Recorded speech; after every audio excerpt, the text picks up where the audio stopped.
There we go. This is going to be better. Oh, and my voice is significantly better than it was before. So I had something, I had made this earlier, messed up the audio. Anime.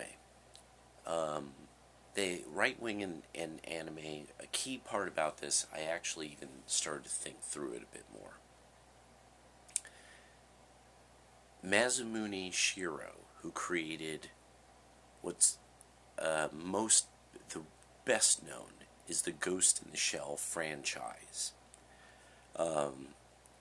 When it first came out as a movie here, based on a manga in Japan, it starts at sort of the end of the story of a character.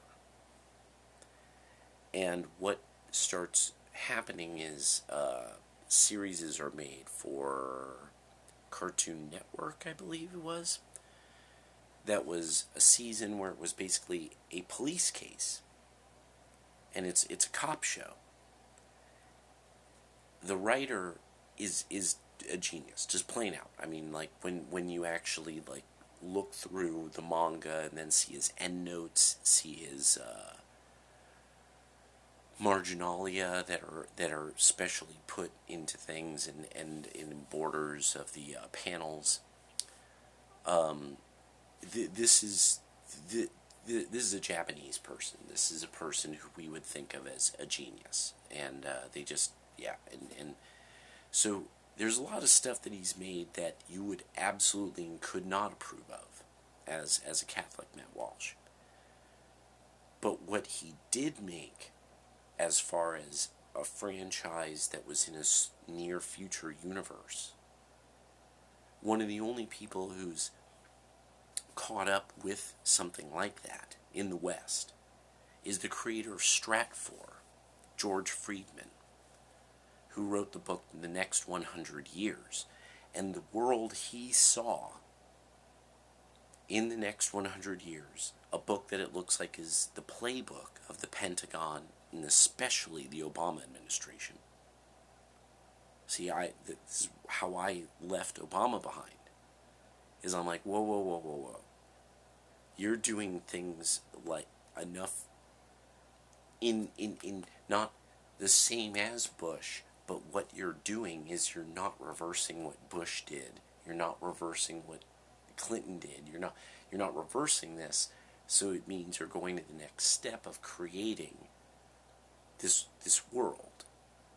Now, the world he foresaw America was basically at war with itself, and quite what everyone discusses now. So this guy was like 30 years ahead of this. He was 30 years ahead of it. So people who know about that universe at a certain point started to doubt a lot of foreign policy of both the Republicans and the Democrats, because they were recognizing from a story how this could go horribly wrong. Cowboy Bebop. Got up there somewhere. Cowboy Bebop, one of the best science fiction works in my entire lifetime. It crushes most science fiction cinema out of Hollywood. I was born in '75.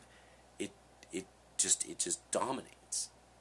It dominates so much that it's got its own cult of popularity. That, and I mean, America tried to do a live action, only to screw it up horribly, to screw it up massively. And they were trying to literally lamprey off of the genius of that project. And watching it as an American, there will be moments where you'll be like, whoa, that reference is to this. And then somewhere in Japan, there's people who completely understand this reference and why it would be important, poignant, and makes is the bow on the work over and over and over again. Things that they've done that were so well done, so American, you can't discuss that episode because people are too sensitive about what's in that episode. It's that genius. Note that your enemies have a problem with Cowboy Bebop. Note that people you wouldn't like, with all the kind, they would have a problem. Remember, they didn't want the character in live action looking anything like this character in the anime. It was too sexy. Oh, too sexy. It's too sexy. No, man, it's too sexy. And so that's a key part of why the character can even be that character. And when you start to think of how to describe it, it can only be described in terms of things like spaghetti westerns, gritty cop thrillers. I mean, it's brilliant. It's just brilliant. It was incredibly well done. One of the most important anime to the new right, to the point where people regularly use this image, is Jinro. Jinro is one of these that is about, it's a cop movie, but it's low tech. Like Ghost in the Shell, it involves the idea of how do you set up a counter-terrorism unit, how does that mesh with internal security, various forms of intelligence,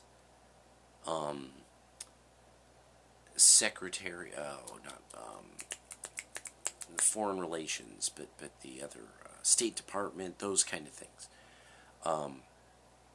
and how everybody's got their interests and their power interests. Well, Jinro gets into a little tiny story, and to expose the Jinro, the Wolf's Brigade, that is in the counterterrorism unit. There's a rumor that there's this group there's a group within the terrorism unit. I've heard that rumor. I don't think it's true. And then they try to see. And it's brilliant. And it's very well done. It's just a very well done movie, plain out. The reason why people demonize anime, my personal opinion, is that it's Americans, that there is a whole section of people who hold the purse strings of big entertainment money that refuse to understand how well animation can be done. More than willing to use CG a whole goddamn movie. But no, the important part is you gotta have these losers, these people pretending to be other people in front of these cameras. And no, you don't. Anime proves it. I think it's like when people are mad, they sell these things called SUVs. The Japanese keep fooling us. They go, why are these? They're so brilliant, but this is unfair. These aren't bad. These aren't demonic. There are, like all forms of entertainment, oh,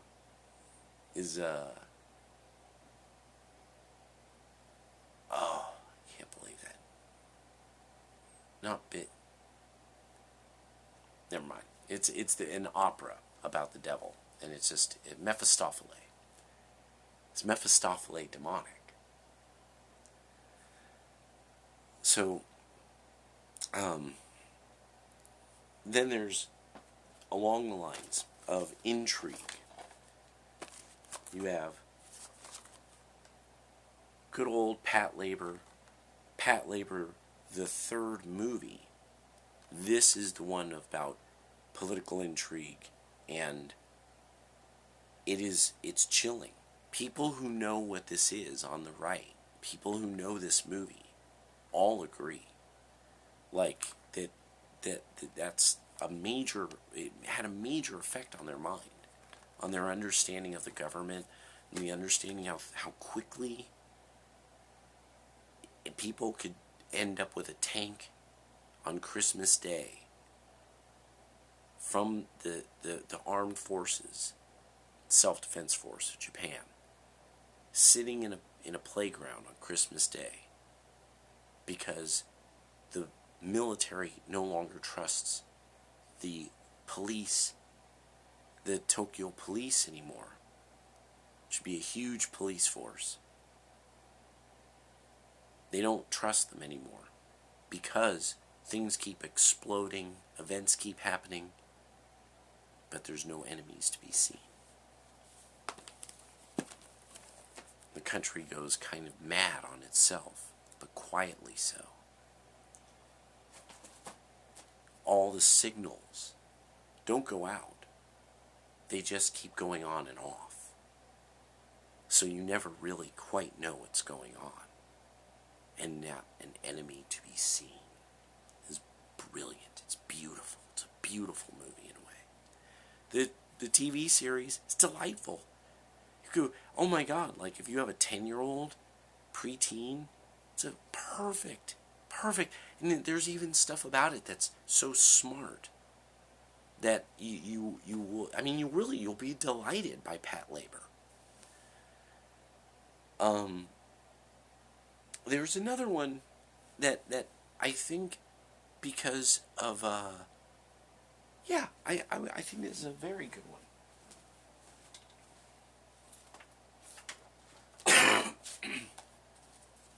Last Exile, about two young people who love these airships, and they're delivery pilots, and they deliver things. And one day they have a delivery that changes their life and changes the destiny of humankind. And it's just beautiful. It's another one the drawing, the writing, everything. It's beautiful. And the last scene explains everything. Suddenly it makes perfect sense. Like, because nobody's addressing the setting. Nobody ever addresses the setting. Like, why is the Earth like this? No one says a word about it. You never understand until the very last scene. And it works. No holes in the plot.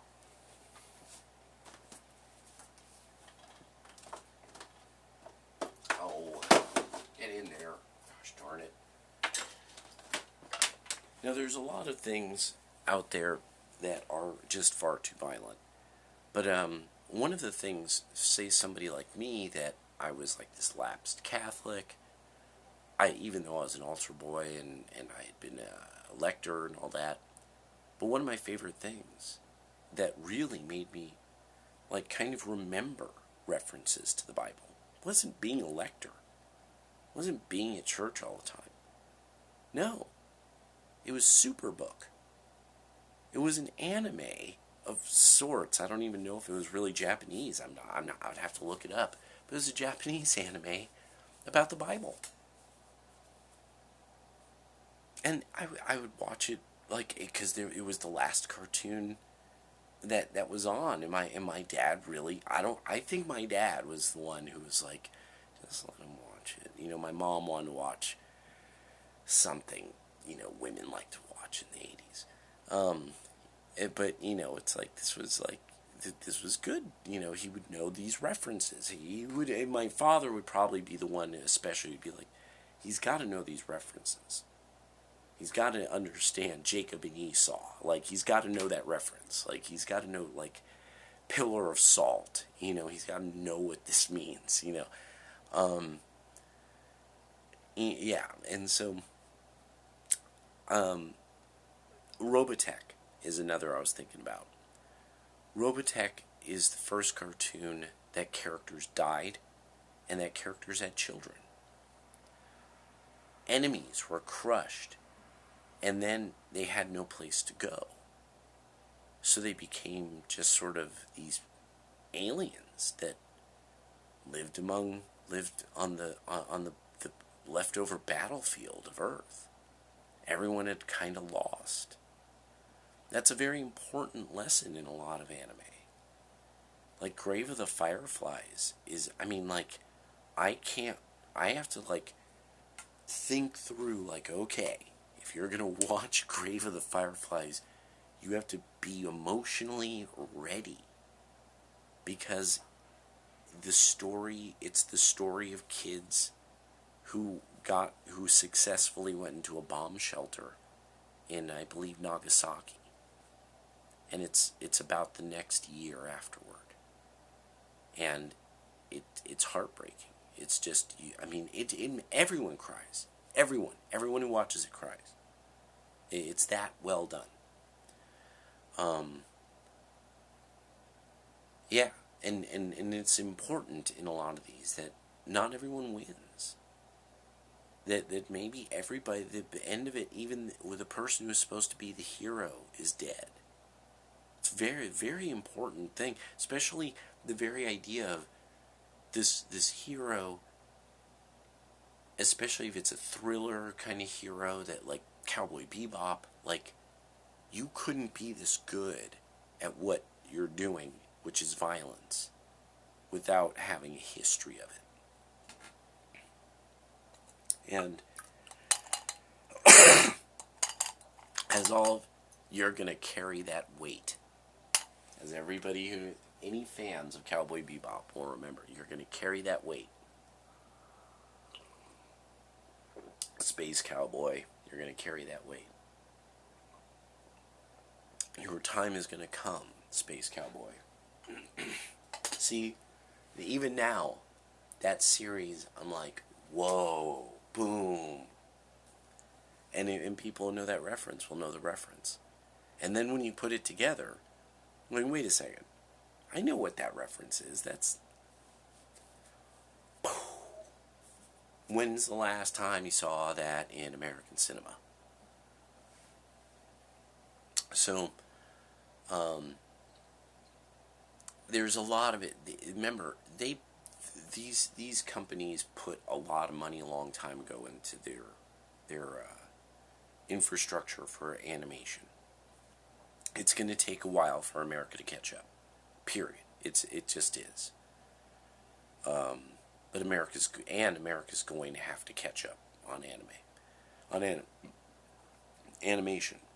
I think a new era is coming that's going to happen because of a wide variety of things that I've seen online, where people have done different animations, and they can't get, there's purse strings. There's people with purses. It's full of money.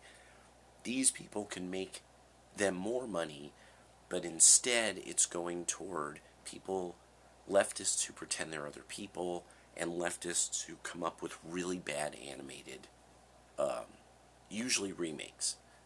And the fact that there isn't a CG, high-level Blender CG with, I don't even know what the, G.I. Joe, it's just crazy. I hear they're finally getting understanding, Transformers is a multi-generational platinum mine. We just have to not go out of our way to offend the fans and ruin it. All we have to do is understand we have to have a good story and fighting. And then we make toys, and boys tend to buy them. Their parents will buy them. No, or they'll buy the product. They'll buy what we made. It's a completely known market method. That everyone knows this. The SDF won. If they were to put all the Robotech robots back on the market, die cast, and not some totally preposterous price, there would be a generation of old men who would buy them. Holy shit. The potential that so many different kind of animated things that could have come back and been a hit, it's just Americans just won't do it. There's some part of entertainment that they're like, cartoons, those are for kids. On to the next thing. Isn't there a communist who has sex with kids that we could have play Superman? Is there some really weird person we could have play a very important role in, we want George Washington played by a really weird dude who's got a really shady background. How can we make that happen? Yeah, it's all about him. It's just 2 hours of him whipping a slave. That's all it is. Him saying the N-word and whipping a slave and killing a bunch of Hessians and going back to whipping slaves. So those are the suggestions I have. So Patlabor, Jinro, R-O-H, Jinroh, Cowboy Bebop, and yeah, those alone. Last Exile's a very nice one. It's one you could check it out on YouTube. You could see it on YouTube. And I think it's actually completely like legit. Like you could just watch it on YouTube. You're not like doing something wrong. Yeah. So those are some suggestions I make. The way that the new right formed. This is one of the key. This is like blaming. This would be like being mad at them for liking punk rock or something. I mean, punk rock's demonic. It's like, well, most of these guys in your political movement like met on a punk rock forum. That's maybe it's you. I mean, maybe there's other issues to take on. Like maybe there's a whole lot of other shit to take on, actually, better shit. And but it's also that a lot of this, a big part of it is, and I really have felt this for decades. There's a lot of people in America, they got an issue with animation, and it's because, and it's just the Toyota truck. It's the Toyota truck. Get mad about it, or make a Ford that survives as long. And that's the issue, is the Batman, X-Men, Justice League, bunch of cartoons of the late 90s and early aughts are immortal in the world of nerddom and fandom and people who like that stuff. But that was it. Then it vanished. It's like the people who designed it, who knows what happened to them. The efforts going into video games, sometimes these almost terribly wasted efforts, if put into some kind of studio for computer animation, I mean, I think about it sometimes. I'm like, there's properties out there, IPs that are out there, and then potential IPs that this is just money sitting on a table. This is a platinum mine sitting there. I'm like, I don't get why people don't, you take a snippet of a history of the lore. I mean, anything, like I was saying on another video, Dungeons and Dragons, Forgotten Realms. If these people who fucked up Rings of Power, it's like, you probably could have gotten the rights to use Forgotten Realms, and you could have had all of these kind of characters. I just don't. That's one, Forgotten Realms. the Forgotten Realms section of D&D. That's a computer-generated platinum mine, just waiting. And no one's going to dig it, because you have to have communists who have weird histories, and you gotta have weirdos. You can't have people who are just good, hardworking, and are about it. There's gotta be the weirdo who's gotta tell all the white people something about it, and stick it to the white man. Stick it to men, whitey, the patriarchy, the Christians, stick it to them all. Vampire Hunter D, one of the only future Christian kind of things. That one, that's rough. That's dad movie. Vampire Hunter D. That whole, I would say, look it up first. Look these up on Wikipedia, see if, or whatever, see if you approve. You know, had to do a little rosary, you know, meditate on it. You know, have a Bible handy while you're watching. I'm just fucking around. I like you a lot, Matt Walsh, actually. And I like that you make me think and have to think through, like, okay, does he not understand there is no Trump, there is no MAGA, there is no New Right movement without the anime weebs, without the weebs. And it's because anime is for smart people also. Sorry. It's entertainment for smart people. Exile Saga is humor that is multi-tiered humor. You wouldn't even be able to get it because of all the many cross-references to anime itself, where it's an anime that mocks anime. And it's brilliant, but absolutely brilliant. You can't even figure out, like, how do the Japanese do stuff like this? Because this is funny to an American, and half of it is imitating an American illegal immigrant. This is genius. Oh, no. Was it Pedro? Yeah. It said, I am so sad. And I mean, it was so good. Pedro's beautiful wife. Yeah, and you know, so I would highly suggest those as a starting point, because they also, and then there's this, the future part. Some aspects of the future, such as one movie called Dennou, Dennou, Coil, means circle of children. What would happen if you did have virtual reality? If you had, like, virtual reality glasses and there would be, like, stuff that you would see around. Well, what would kids do with such a thing?